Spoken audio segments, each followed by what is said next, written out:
Good morning. So last night I jumped on live Facebook and really gave you a much more in-depth how-to on designing something for your table for any upcoming holidays. For me, my next big holiday is Easter. So I'm going to title this one Easter Centerpiece. Now, again, last night I gave a lot more tips on cutting methods, but this right now I really want to just focus on giving you all the information just to make a well-rounded arrangement. If you want to see some more of those tricks, I'm going to put them in the blog, and then also you can go check them out on Facebook if you're on Facebook. So and that's under my actual personal name for right now. It's Amber Adsick Card. You can find me there. I do have a Facebook page coming for the business of Inspiring Time, T-H-Y-M-E, like the herb. So that we're going to get that all switched over in the next little bit. So stay tuned. Big things are happening. But right now, I found this amazing dough bowl. And I love it. It was at a local greenhouse here in town. And what I love about local places, especially when it comes to plants, that you can go in and they can help you find something specifically for your area, give you all the rundown. So utilize them. They love to go and talk to you. I know, because I'm a horticulture major. So let's talk real quick. We have this fabulous, it's 22 inches.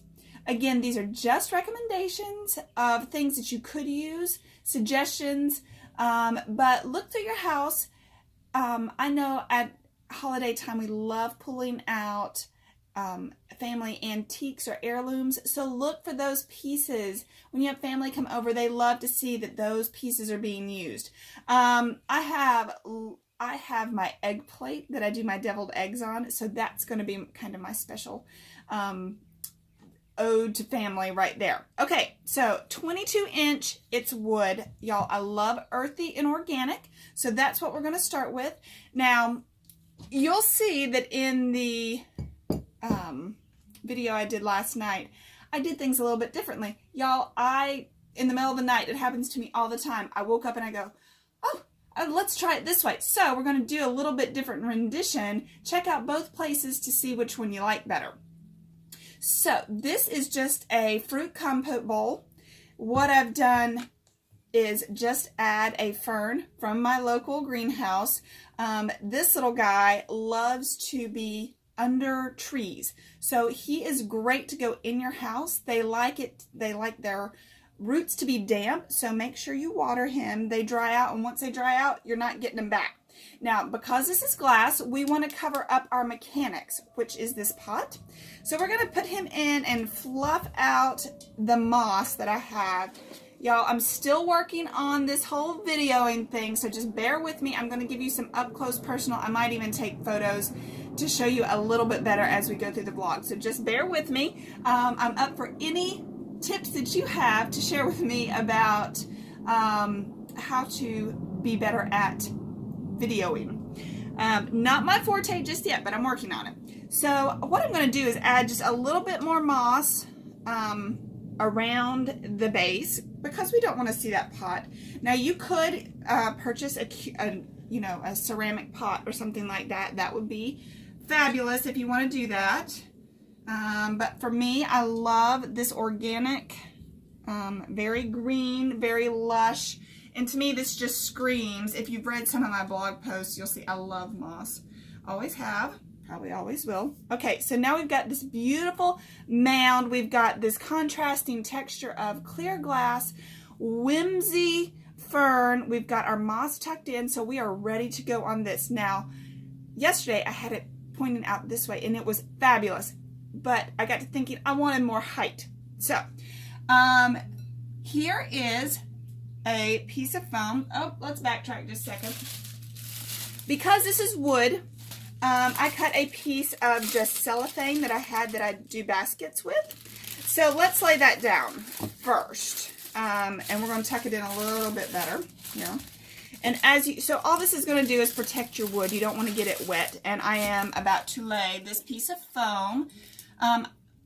Okay, let's talk about the free float method just a second. So this is water.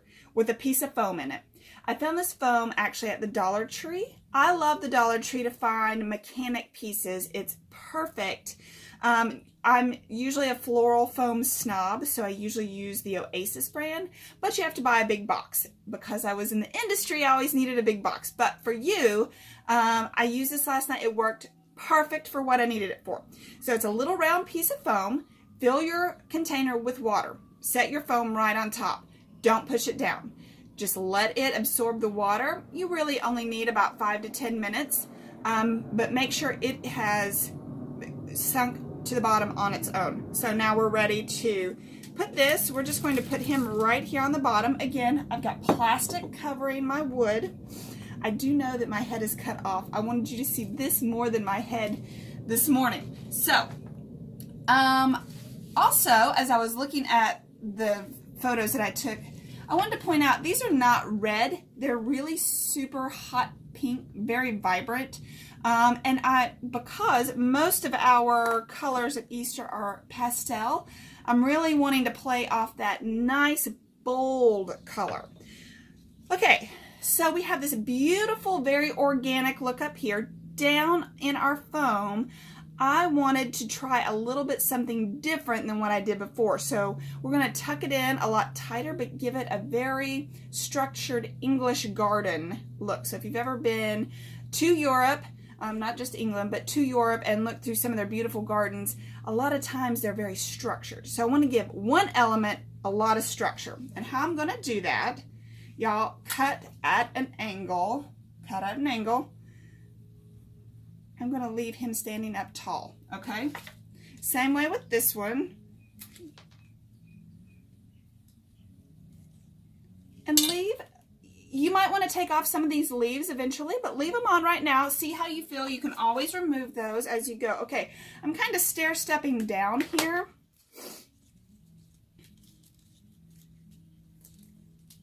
And now this is kind of overshadowed by that. I love that. Very organic. So we're still kind of whirling down. And we're cutting all at different heights. We're cutting at angles. Okay. Still cutting. Let's add to the front here. And again, you just want to stick straight down.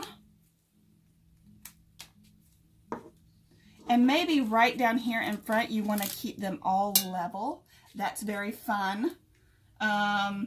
Gives it just one more dimension. And if you are a first-time floral designer, you will totally wow everybody with that technique. Okay, so we've got those in front.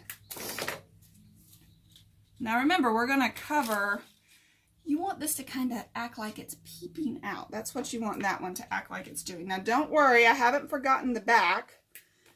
I don't want to make this one-sided really. So let's scoot this over so you can see. So I added this one coming out just a little bit. He is reaching out. Now, I love going into my yard and cutting. You save a lot of money, and the kids can help you do this. So what I did, we have some liriope or mondo grass coming out. I just went out there, plucked some. Let's see. I want to make sure y'all can see what I'm doing here. Okay, sometimes that grass, though, if you use that, hang on, I'm going to tell you what I'm getting, is not real sturdy. So here are some greening pins. You can buy them at the Dollar Tree too. What you're going to do is just fasten those in so they don't go anywhere. Okay. Now, let's keep going. Make this a little bit shorter than what I did last night. I tend to talk a lot, if y'all hadn't noticed. These are my favorite little bud vases. We're continuing the trend of glass. You can buy these at Hobby Lobby or a local craft store. Again, cut your tulips. These are fancy tulips. That's what they're called at the stores, fancy tulips. They're actually double tulips. What am I doing back here behind? You'll see. Hang on. Y'all, look how fun. Okay, so now we really have that garden theme happening, right? We've got texture, we've got different heights, we've got different colors. I have another little vase. I'm going to add just a few more tulips. I'm sorry y'all can't see this. I don't have a really huge space to work that's not that the lighting is somewhat decent.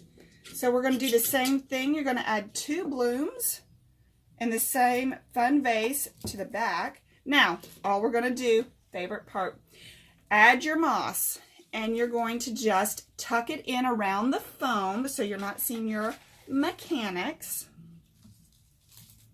And you can leave some open space down here. Let people see the tray. They might see the plastic, but we'll kind of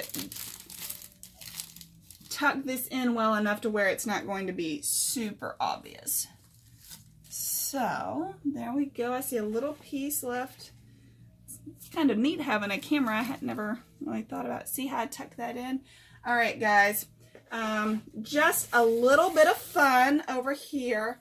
I have all different color green toss. So this is where you can kind of tuck in over here and keep with that fun, whimsy, childlike. Have a little bit more. You can buy it in bags at the store. You're just going to tuck this in over here, just a little. Again, mixing textures and colors are what make this fun and interesting. So I'm going to tuck in a little bit more actual moss so it's coming out. And if you wanted to go more the brown route, I have some beautiful craft toss as well. Y'all, my succulents came in that. And I heard last night lots and lots of people want succulents. So I will do a class on that. But here you go. Add in, maybe you want to add in a bunnykin. A cute little statue. This is from my mother-in-law. Maybe he can sit right down here in front. We'll work on him just a little bit. Tuck in some eggs for some added color and whimsy. And there you go. Maybe you want to tuck in some eggs just right up here. What do you think? Hope y'all have a great day. I will take some photos so you can see the whole thing on the table. Have a good one.